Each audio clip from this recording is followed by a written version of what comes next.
I'm Glenn Freeman for Morningstar Australia, and I'm joined today by Gareth James, Morningstar's Senior Equity Analyst. Gareth, thanks for joining us today. Thanks, Glenn. And Gareth, today we're talking about the listing of Domain, having formally separated from Fairfax just around 2 weeks ago. Can you just talk us through the process and what the structure is for the company going forward? Sure. So Domain used to be part of Fairfax, and Fairfax issued shares to their shareholders in Domain, and Domain's now a separately listed entity on the ASX. But Fairfax has retained a 60% shareholding in Domain, so Fairfax still control the company, but Domain is a separately listed company now. Domain didn't undertake an initial public offering. Instead, it issued shares to its own shareholders. So it didn't come to market with new investors investing in the company. The shareholders of Domain are also shareholders of Fairfax as at listing, but that will obviously change over time. And can you give us some insight into how you arrived at the narrow moat rating that we've given Domain, and also to the fair value estimate? Sure. So Domain has a narrow economic moat rating, which is based on a network effect. So the way we think about Domain is that they have a marketplace of real estate buyers and real estate sellers. And by controlling that marketplace, that makes Domain quite powerful and very important to its customer base. And that's what the narrow economic moat is based upon. We've got a fair value estimate of $2.90 a share, and that's based on a discounted cash flow financial model. That's how we arrive at the fair value. Domain's come onto the market quite strongly. Although we think the stock is overvalued a little bit currently, it doesn't mean that we think it's a low quality stock.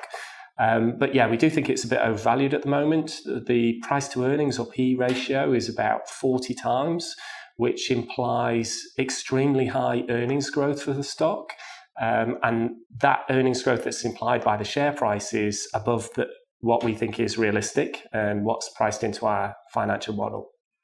And given that this is a real estate listings company, can you talk to the impact that property prices have on the value of the company and its earnings outlook?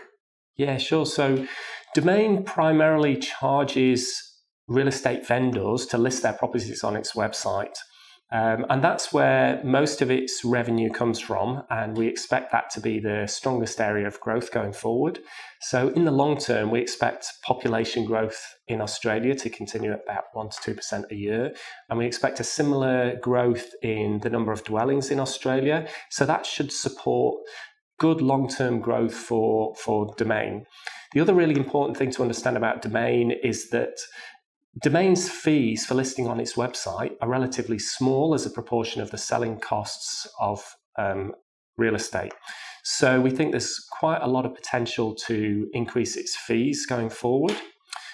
With regards to real estate prices, even though in the short term price weakness is likely to impact listings and therefore impact Domain, in the long term, we don't expect real estate price weakness to impact the company because we think it's got these attractive long-term trends going in its favour. And Gareth, how does Domain Group compare to some of its other major competitors, like REA Group, for example? Yeah, sure. So REA Group is the leader in the real estate online listings segment in Australia. So REA Group is about 3 times the size of Domain. It's a much larger business. It's arguably got a stronger competitive position.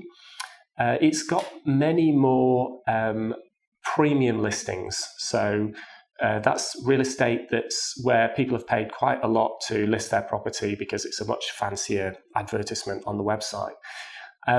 One of the attractions of Domain is that Domain doesn't have that many premium listings relative to REA Group, and so there's quite a lot of potential to close that gap with REA Group.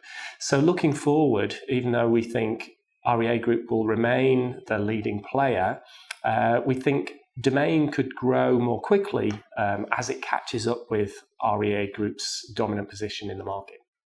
And lastly, how should investors be thinking about this company? Is it a growth stock or is it a dividend stock or is it something in between? Yeah, so it's an interesting company in that it's really a software company. And the thing about software companies is they tend to generate pretty strong cash flows because they're not very capital intensive. And that creates all sorts of opportunities. So they can pay dividends, they can make acquisitions, they can do lots of things with that cash. But software companies tend to be pretty good dividend payers, and they're usually franked dividends. So we do expect Domain to pay dividends and to pay franked dividends, but we do really consider it as a growth stock. It's probably going to trade on quite a high PE multiple, so the dividend yield will be relatively low, but we expect that dividend to grow pretty quickly over the next few years. Thanks for your time today, Gareth. Thanks, Glenn. I'm Glenn Freeman for Morningstar, and thanks for watching. Any advice in this video is general advice prepared by Morningstar without reference to your financial objectives, situation, or needs. You should consider the advice in light of these matters and any relevant product disclosure statement before making any decision to invest.